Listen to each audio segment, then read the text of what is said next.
Hello everyone. আগের দিন আপনারা সবাই দেখেছেন যে আমি আমার বাড়িতে এসেছিলাম বাবা মায়ের অ্যানিভার্সারি সেলিব্রেশন করতে। হ্যাঁ, সেদিন শুধু অ্যানিভার্সারি সেলিব্রেট ছিল না, ছিল আর একটি কাজও। আর সেই কাজের জন্যই আমরা সবাই রেডি হয়ে এগোচ্ছি। আর এখানে ময়ূক, আমি, বোন, মা সবাই রেডি হয়ে বেরিয়ে পড়েছি ডুগুর এই গাড়িটা নিয়েও। ডুগু অ্যাকচুয়ালি এই গাড়িটা অন্নপ্রাশনে পেয়েছিল আর এটা ওই বাড়িতেই ছিল, তো সেটাও নিয়ে আসবো ভেবেই গাড়িটাকে নিয়ে আসছি। হ্যাঁ, অ্যাকচুয়ালি আমাদের পাড়াতে ছিল বিজয়া সম্মেলনী। সমস্ত পুজো অলমোস্ট কেটে গেছে, জগদ্ধাত্রী পুজো লাস্টেই আমরা বললাম যে হয়ে গেছে। তো তারপরেই ক্লাব থেকে বিজয়া সম্মেলনের একটা ব্যবস্থা করেছিল। আর এখানে প্রায় সেদিন 4,500 লোকের খাওয়ার ব্যবস্থা করা হয়েছিল। বসিয়ে খাওয়ার কোনো ব্যবস্থাই ক্লাব কর্তৃপক্ষ করেনি, যেটা করেছিল সেটা হলো প্যাকেট সিস্টেম, চিকেন আর ফ্রাইড রাইস। সত্যি এত বড় ব্যবস্থাপনা যে সত্যি বলার মতন নয়। ক্লাব কর্তৃপক্ষ অনেক কিছু মাথায় রেখে পুরো ব্যাপারটাকে অর্গানাইজ করেছিল। আমি তো গিয়ে ব্যবস্থা দেখে পুরো অবাক হয়ে গেছিলাম, ময়ূকও তাই বলছিল। আর এখানে হচ্ছে সমস্ত রান্নাবান্না, আর প্রায় 2000-এর উপরে প্যাকিং হয়ে গেছিলো, আর সেটা একটা সামনের দিকে রেখে দেওয়া হয়েছিল।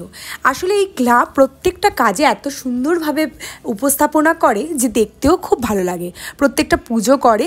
আর দেখুন, বলতে বলতে ঠিক এই জায়গাটাই যেখানে অলরেডি 2000 প্যাকিং করে রাখা আছে, আরও বাকি 3500-এর মতন প্যাকিং, 2500-এর মতন প্যাকিং আরও হবে। এবার ক্লাব কর্তৃপক্ষ 4,500-এর ব্যবস্থা করেছে, তার থেকে বেশিও হতে পারে, কমও হতে পারে। আর সেটার জন্যই আমাদেরকেও ইনভাইট করেছিল, আমরাও ওখানে গেছিলাম।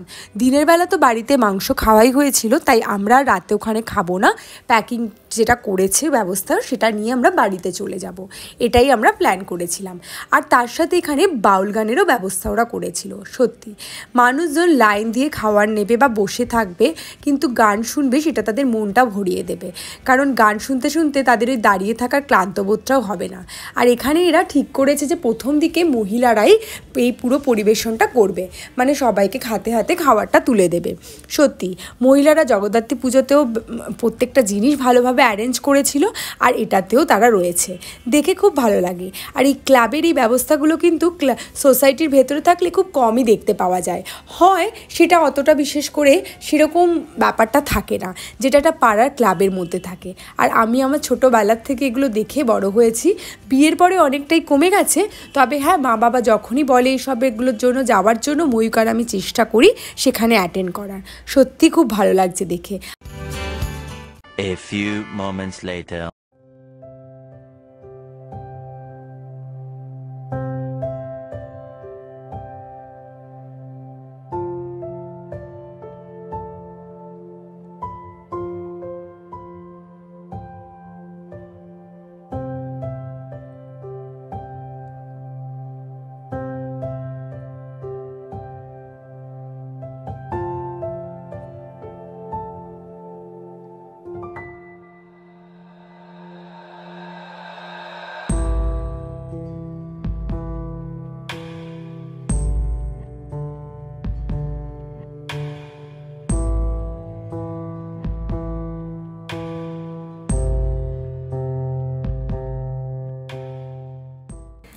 হ্যাঁ, আপনারা ঠিকই ধরেছেন।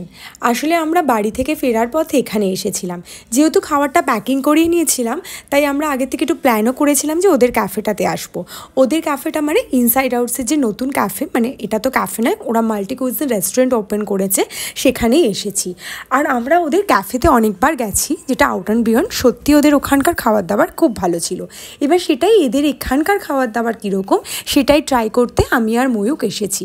আমি যদিও পুজোর সময় একবার এসেছিলাম আমার ইনলসদের নিয়ে, আর সেবারে আমরা ইন্ডিয়ান খাবার ট্রাই করেছিলাম, খুব ভালো ছিল।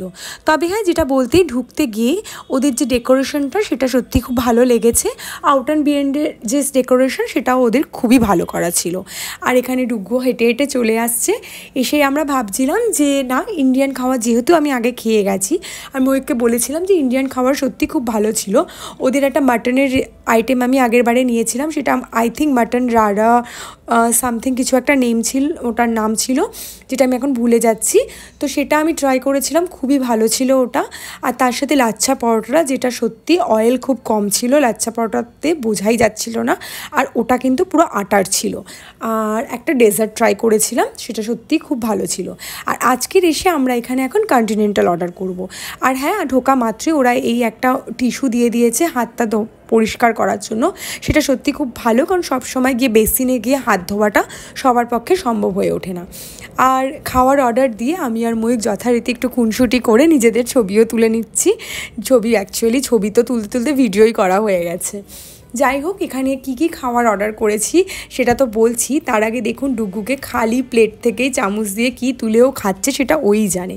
ওর এতটা খিদে পেয়েছে, খিদে পাওয়ার থেকে ওর প্রচণ্ড ঘুম পেয়েছিল সেদিন, কারণ দুপুরবেলা একটুও ঘুমায়নি। দাদুন দিদুনকে দেখে ওর আনন্দে আত্মহারা, তাই ও ঘুমটুম বন্ধ করে সোজা একদম মানে আনন্দ করে বেরিয়েছে। আর এখানে এসেছে, এখন এখানে ঘুম পেয়ে যাচ্ছে আর খিদেও পেয়েছে। তো ফার্স্টেই ওরা একটা কমপ্লিমেন্টারি এই একটা নাচোস দিয়েছে। এটা কাইন্ড অফ কিছু চিলি উপর থেকে দেওয়া ছিল, খারাপ ছিল না, এটা খুব ভালোই ছিল। আর ওয়েটিংয়ের জন্য এরকম চটর পটর খাওয়ার বেশ ভালোই লাগে আমাদের, আর সেরকমই ভেবে হয়তো ওরাই ব্যবস্থাটা করেছে, খুবই ভালো। আর আমরা এখানে দুটো ড্রিঙ্কস অর্ডার করেছিলাম। এটা একটা ড্রিঙ্কস, আমি না নামগুলো একদম বলতে পারছি না, কারণ নামগুলো আমার মনে নেই। তবে এই ড্রিঙ্কসটা খুব ভালো ছিল, সুইট অ্যান্ড সল্টের ব্যালেন্সটা খুব ভালো ছিল, আমার খুব ভালো লেগেছে। কাইন্ড অফ আমার ফিল হচ্ছিলো যে আমি হয়তো একটু লাস্সি খাচ্ছি, কিন্তু খুব ভালো ছিল, রিফ্রেশিং ছিল। আর সাথে এখানে একটা আমরা ফিশ কাবাব, এটা হলো গন্ধরাজ ভেটকি কাবাব, যেটা খুবই ভালো ছিল। টেক্সচার হিসাবে ভেটকির কোয়ালিটিও খুব ভালো মেনটেন করেছিল।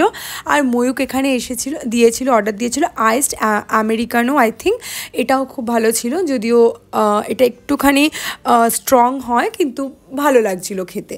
আর আমি আমার জন্য দিয়েছিলাম চেলো কাবাব। আমি শুনেছিলাম চেলো কাবাবটা ওদের এখানে ভালো, নতুন লঞ্চও হয়েছে, তাই অর্ডার করেছিলাম। চেলো কাবাবটা খেয়ে আমার কীরকম লাগলো সেটা আমি বলবো, অবশ্যই পরে বলছি। আর তার সাথে অর্ডার দেওয়া হয়েছিল কাকিমার জন্য ওদের বেকড ফিশ উইথ রাইস, আর হলো বাটার রাইস যেটা। আর ময়ূক অর্ডার করেছিল হলো grill fish with peri peri sauce. এবার কন্টিনেন্টাল খাবার, আমরা এরকম কন্টিনেন্টাল খাবার বিশেষ করে বেকড ফিশ আমরা ওদের আউটান বিয়েন্ডের আউটলেট থেকে খেয়েছি, খুব ভালো ছিল। আউটান বিয়েন্ডে আমরা প্রায় 5 to 6 টাইমস খেয়েছি, এবং আমি একটা কেকও অর্ডার দিয়েছিলাম ময়ূকের জন্মদিনের জন্য, সেটাও খুব ভালো ছিল।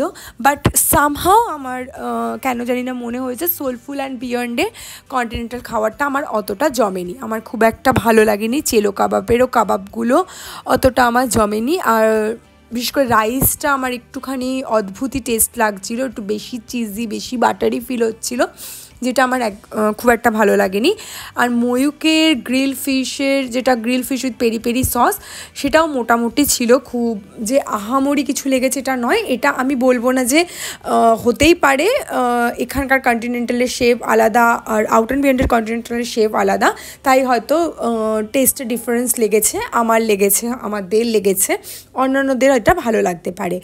আর কাকিমার বেকড ফিশের ওটাও মোটামুটি ছিল, বাট ওটার থেকে আউট অ্যান্ড বিয়ন্ডের বেকড ফিশটা বেশি ভালো, কারণ আমরা গেলেই বেকড ফিশ অথবা লেমন ফিশ আমরা অর্ডার দিই, যেটা সত্যি খুব ভালো ছিল।